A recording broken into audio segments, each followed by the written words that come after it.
nice, pleasant surprise? Well, the biggest thing is not taking classes anymore. It's it was expected. It just happened a lot sooner. And nothing has changed. I've still been coaching the quarterbacks, and that's the thing that Coach Holgerson's done great, is that everything's been the same. There's been a smooth transition, and we're good to go. How much work do you got to do with Gino now? And then your thoughts maybe in his position? Well, right now I'm with Gino a lot more because Coach Holgerson's actually doing some head coaching duties. During the spring, he was in there a lot with me, but I'm getting a lot of quality time with Gino, and I have a good quarterback room right now. Right now I'm the third string quarterback, which I seem to be doing.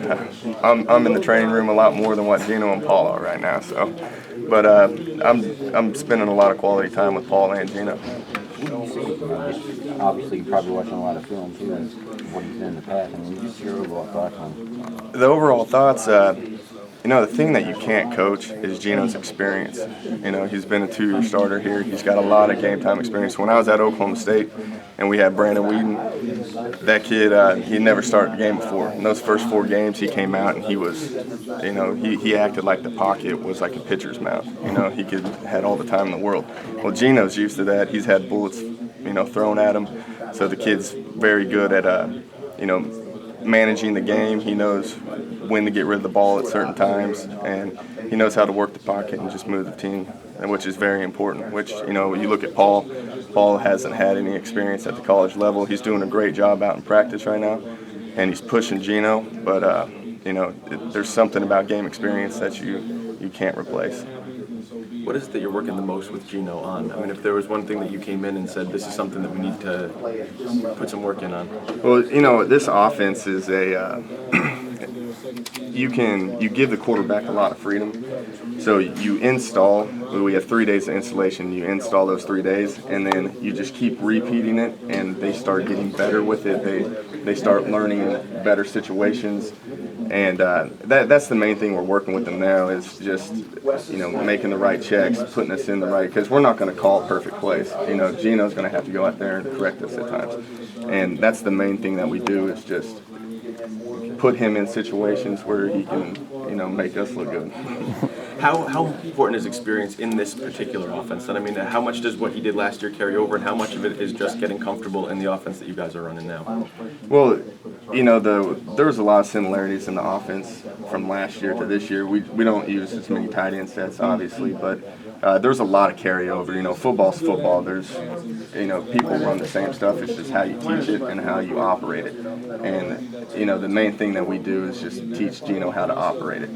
And I think he's enjoying it because it's, he gets out there and he has a lot of freedom, just that I would love to do that. When you're talking about freedom, are you talking about like as far as the wide receivers running routes, or are you talking about freedom to look into thirds and zones? The freedom to look anywhere. Coach Holgerson will signal the play, and we'll lead him in the direction that he wants him to look, but at any time, Gino is willing and capable to change that play into something that he likes, because I always tell him it's your game.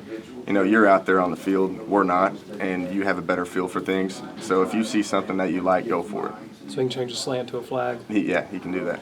So sometimes he gets a little greedy at times, Sometimes I want him to run the ball, but Gino will go ahead and check a pass play. But that's part of just teaching him, learning the situation. And that's a big importance of our offense, is knowing the situation, If it's first and down, like first down and 10, maybe run the ball.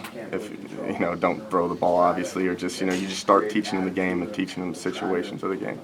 A lot I've seen of watching film at Oklahoma State, there's a lot of zone read going on from a draw perspective out of the shotgun. Is that something that you guys do, or is that a quarterback check on? We're not going to have Gino run the ball. We're going to try to eliminate as many hits as possible on him. So we don't do much zone read. I was talking about the running back, to where that he was taking the ball out of the shotgun area. Like the quarterback's getting the ball. Okay. You're getting the zone read with the running back, and then he's making a decision on the cuts and things like that. And I didn't know whether that was a quarterback call or if that was something that you guys call from the sidelines. That's something we call from the sidelines. We do a good thing of, and Coach Hollerson does a great job with just you know, the O-line just worries about the O-line, the running backs just worry about the running backs, the receivers worry about the receivers, and that eliminates the thinking. You know, the quarterbacks look over there and they want a running play. Well, they know just to give the ball to the running back and let him take care of everything else. You've pretty much said